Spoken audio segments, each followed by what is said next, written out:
Hello, everyone. Today I'm going to tell you an incredible story that happened at a supermarket in Denver.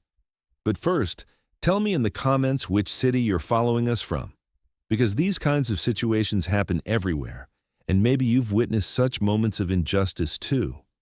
And if you believe that real heroes deserve the respect they've earned, don't forget to subscribe, because sometimes justice comes from the most unexpected places.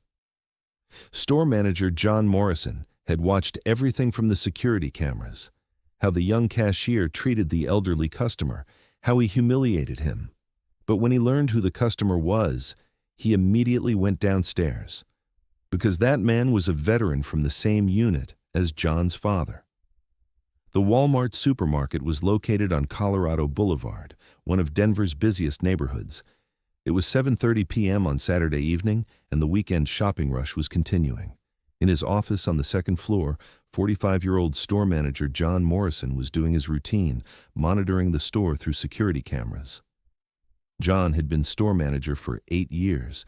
He'd become skilled at reading people and situations. This evening, as usual, he was doing a general check from the cameras when he noticed a strange situation at Register 3. He was watching young cashier Braden Miller.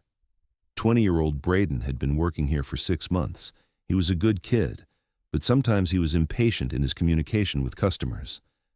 John had noticed this before, but there hadn't been any serious problems. Now, an elderly customer was standing at Register 3. About 70 years old, medium height, a calm man. He wore an old but clean jacket and washed jeans. He held a small basket. Inside were basic food items: bread, milk, canned beans, a few bananas. John could tell from the man's shopping style that he was retired and living on a small budget. He saw such customers every day: fixed-income retirees, careful shoppers. There was no sound from the camera, but it was obvious from Braden's body language that he was uncomfortable. He kept looking at his watch, tapping his foot on the ground. The end of his shift was approaching, and he wanted to go home. The elderly customer was moving slowly as he placed the items from his basket on the counter. This made Braden even more irritated. John tried to lip-read what Braden was saying, but couldn't see clearly from the distance.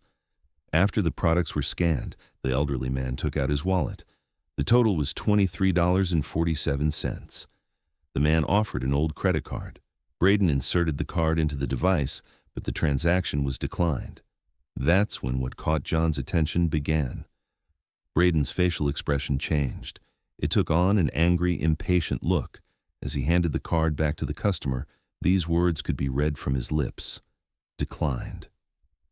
The elderly customer calmly opened his wallet again and looked for another card. Meanwhile, several people were waiting behind him, and Braden was rolling his eyes toward them, saying something. John stood up. This behavior was unacceptable. Showing disrespect to a customer because of their age or economic situation was against store policies. The elderly man pulled out a second card. This card looked special, metallic with a different design. John couldn't see clearly from the camera, but it was obvious that the card wasn't an ordinary bank card. When Braden took the card, he hesitated. He examined the card more closely. Then he looked at the customer, then back at the card. At that moment, John's cell phone rang.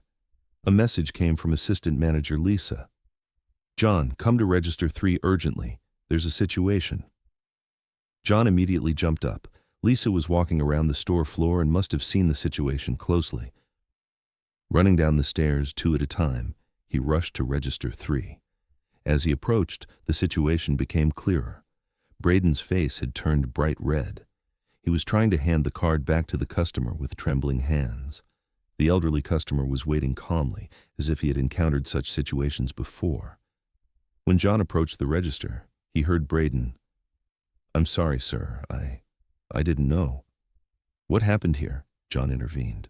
When Braden turned, his face was flushed. "John, the gentleman's card." John made eye contact with the elderly customer. There was no anger in the man's eyes, just tired patience, as if he had encountered such situations throughout his life, learned and accepted them. "Hello, sir. I'm John Morrison, the store manager." "Is there a problem?" The elderly man replied calmly. No, no problem. My card just has a special feature. This young man noticed it. John curiously examined the card. On the card was written, Purple Heart Recipient, Disabled Veteran. Below it was also the phrase, Priority Customer, thank you for your service. John's heart began beating rapidly. This wasn't just any veteran card.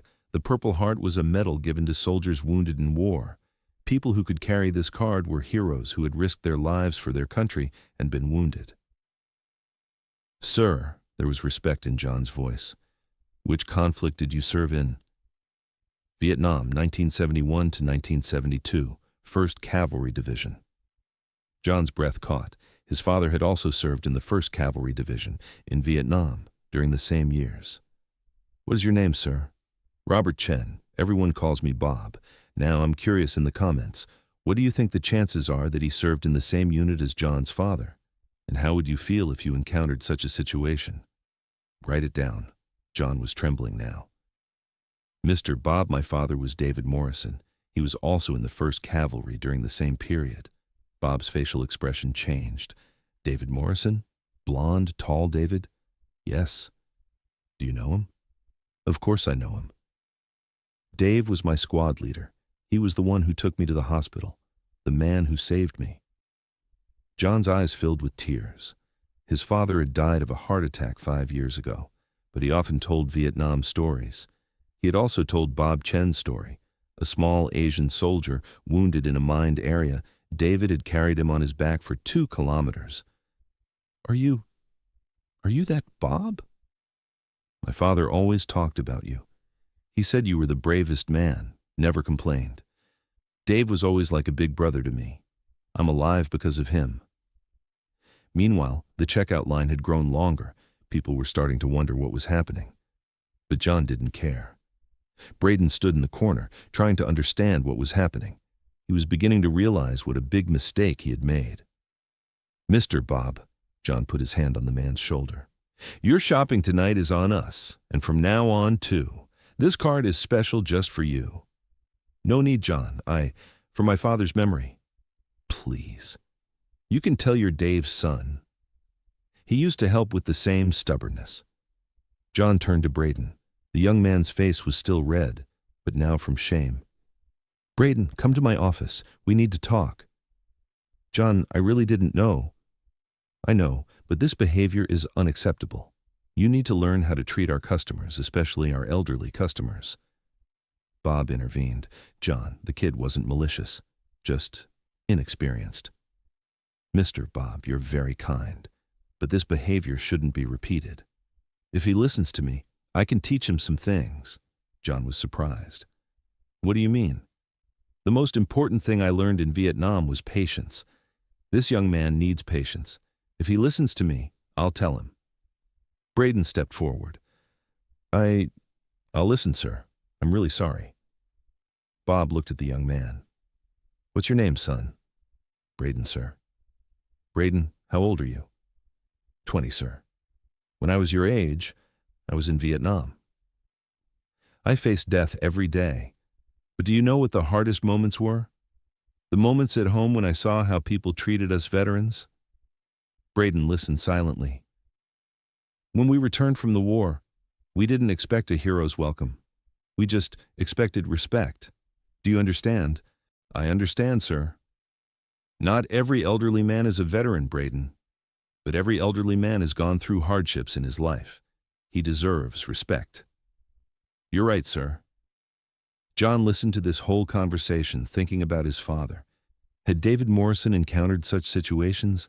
Had there been moments when people disrespected him? Mr. Bob, John said, you're a real teacher. Life teaches, John.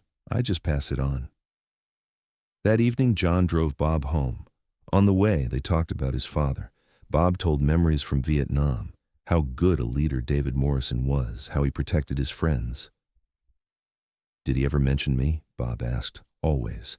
He said Bob was the bravest man and the most modest.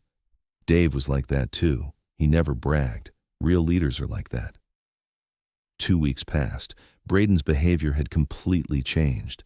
He addressed every elderly customer as sir or ma'am. He was patient and helpful. Bob also came to the store several times a week, not just for shopping but to talk with Braden. He was passing on life experiences to the young man. One day, Bob showed Braden his Vietnam War medals, Bronze Star, Purple Heart, Combat Infantryman Badge. But what he emphasized wasn't the medals. These medals are important, Braden. But what's really important is why we got them. Because we took risks for others. Do you understand? I understand, sir. I want to be like you. I don't want you to be like me. I want you to be someone who respects himself and shows respect to others. A month later, John promoted Braden to assistant manager. The young man had changed, not just his behavior toward customers, but his personality had matured overall. You got this promotion because of Mr. Bob, John told him. I know, I owe him a lot. We both owe him. The story doesn't end here. Bob Chen became a volunteer customer service advisor at the store. He especially worked with young employees, teaching them patience and respect. One day, a customer said to John, "The people working at this store are very kind, especially your elderly advisor. Who is he?" "He," John replied proudly, "is a real hero, and he saved my father's life." At the end of the story, I ask you, have you ever shown impatience toward an elderly person? Do you have a moment you later regretted? Share in the comments, because we all learn from our mistakes. And if this story affected you, don't forget to like and subscribe, because real respect is respect shown without knowing someone's past. Bob Chen taught us this. Medals are proof of courage, but real strength is forgiving and teaching others.